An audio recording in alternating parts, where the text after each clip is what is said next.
আজকের এই প্রতিবেদন শুরু করার আগে আমি চাই আপনি একটু থামুন, একটু ভাবুন। আপনার জীবনে কি এমন কোনো মুহূর্ত এসেছে যখন আপনি অনেক দিন ধরে কিছু একটার জন্য অপেক্ষা করেছেন?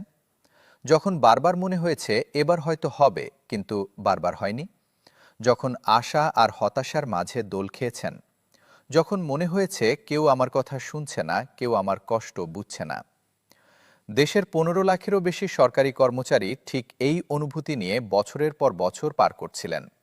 তারা অপেক্ষা করছিলেন নবম জাতীয় পে স্কেলের জন্য। বারবার আশ্বাস পেয়েছেন, বারবার হতাশ হয়েছেন। কিন্তু আজ সেই দীর্ঘ অপেক্ষার পথে একটি নতুন মোড় এসেছে। আজ দেশের উচ্চ আদালত এমন একটি পদক্ষেপ নিয়েছে যা এই দেশের সরকারি চাকুরিজীবীদের ইতিহাসে একটি নতুন অধ্যায়ের সূচনা করতে পারে। আদালত জাতীয় পে কমিশনকে একটি কঠোর আইনি নোটিশ জারি করেছে।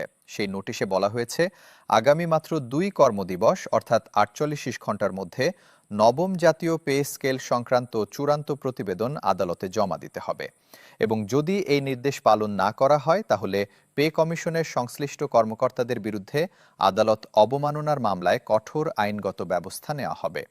এই নির্দেশনার খবর আজ সারা দেশে বিদ্যুতের গতিতে ছড়িয়ে পড়েছে। পে কমিশনের দপ্তরে শুরু হয়েছে যুদ্ধকালীন তৎপরতা। প্রশাসনিক মহলে নেমে এসেছে এক বিপ্লবের আভাস। আর লক্ষ লক্ষ সরকারি কর্মচারীর হৃদয়ে দীর্ঘদিনের জমে থাকা হতাশার বরফ গলতে শুরু করেছে। এই মুহূর্তের পূর্ণ গুরুত্ব বোঝার জন্য আমাদের পুরো বিষয়টি গভীরভাবে বিশ্লেষণ করতে হবে। কারণ এই পরিস্থিতি একদিনে তৈরি হয়নি। এটা একটি দীর্ঘ ইতিহাসের পরিণতি, একটি দীর্ঘ সংগ্রামের ফসল। সেই ইতিহাস এবং সংগ্রামের পুরো গল্পটা আজকের প্রতিবেদনে আমরা বিস্তারিতভাবে তুলে ধরব। বাংলাদেশে একজন সরকারি কর্মচারীর জীবন কেমন সেটা বোঝার জন্য আমাদের তার একটি সাধারণ দিনের সঙ্গে পরিচিত হওয়া দরকার। ধরুন, একজন সরকারি কর্মচারী সকাল ৬টায় ঘুম থেকে ওঠেন, তাড়াতাড়ি স্নান করে রেডি হন।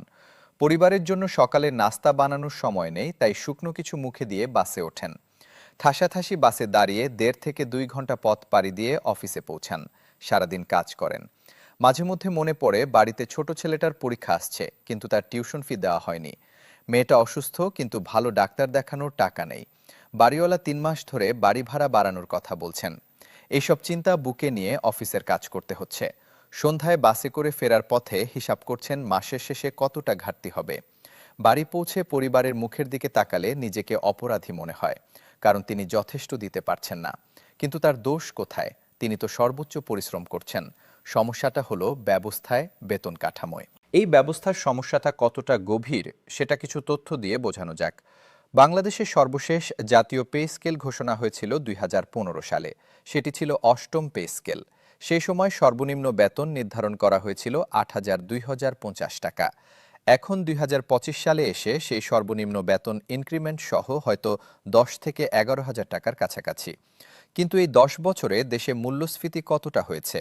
বাংলাদেশ পরিসংখ্যান ব্যুরোর তথ্য অনুযায়ী ২০১৫ থেকে ২০২৫ সালের মধ্যে সঞ্চিত মূল্যস্ফীতি প্রায় ৮০ থেকে ৯০% বেশি। অর্থাৎ ২০১৫ সালে যা কিনতে ১০০ টাকা লাগত, এখন সেটা কিনতে ১৮০ থেকে ১৬০ টাকা লাগছে। কিন্তু বেতন বেড়েছে মাত্র ২০ থেকে ৩০%। এই ফারাকটাই কর্মচারীদের জীবনকে দিন দিন কঠিন করে তুলছে। আরেকটু নির্দিষ্টভাবে বলা যাক, ঢাকা শহরে ২০১৫ সালে মিরপুরের একটি সাধারণ এলাকায় ২ কক্ষের ফ্ল্যাটের ভাড়া ছিল ৮ থেকে ১০,০০০ টাকা। এখন সেই একই ফ্ল্যাটের ভাড়া ১৮ থেকে ২৫,০০০ টাকা। একজন সরকারি কর্মচারী যদি ঢাকায় কর্মরত থাকেন এবং তার পরিবার নিয়ে থাকেন, তাহলে শুধু বাড়ি ভাড়াতেই তার বেতনের সিংহভাগ চলে যাচ্ছে। বাকি যা থাকছে তা দিয়ে খাবার, পোশাক, সন্তানের পড়াশোনা, চিকিৎসা এবং অন্যান্য খরচ চালানো অসম্ভব।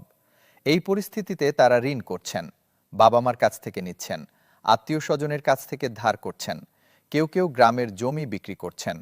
এই দুর্বিষহ পরিস্থিতি কোনো একক ব্যক্তির গল্প নয়, এটা লক্ষ লক্ষ পরিবারের দৈনন্দিন বাস্তবতা। এই বাস্তবতার বিরুদ্ধে কর্মচারীরা বহু বছর ধরে লড়াই করে আসছেন। বিভিন্ন সরকারি কর্মচারী সংগঠন, ফেডারেশন এবং সমিতি বারবার নতুন পে স্কেলের দাবি তুলেছে। তারা শান্তিপূর্ণভাবে আন্দোলন করেছেন, কর্মবিরতিতে যাননি, কারণ তারা দেশের মানুষের সেবা ব্যাহত করতে চাননি। সভা করেছেন, সমাবেশ করেছেন, স্মারকলিপি দিয়েছেন, সংবাদ সম্মেলন করেছেন। সরকার তাদের কথা শুনেছে, প্রতিশ্রুতি দিয়েছে, পে কমিশন গঠন করেছে। কিন্তু সেই কমিশন ৬ মাস ধরে কাজ করেও চূড়ান্ত প্রতিবেদন জমা দেয়নি। এই বিলম্বের পেছনে নানা কারণ আছে বলে মনে করা হয়। কখনো রাজনৈতিক বিবেচনা, কখনো আর্থিক সীমাবদ্ধতা, কখনো বিভিন্ন মহলের মতভেদ। কিন্তু যে কারণেই হোক, কর্মচারীরা তাদের প্রতীক্ষিত পে স্কেল পাচ্ছিলেন না। এই পরিস্থিতি যখন অসহনীয় হয়ে উঠেছিল, ঠিক তখনই বিষয়টি আদালতে নিয়ে যাওয়া হয়েছে। একটি রিট পিটিশনের মাধ্যমে উচ্চ আদালতের দৃষ্টি আকর্ষণ করা হয়েছে।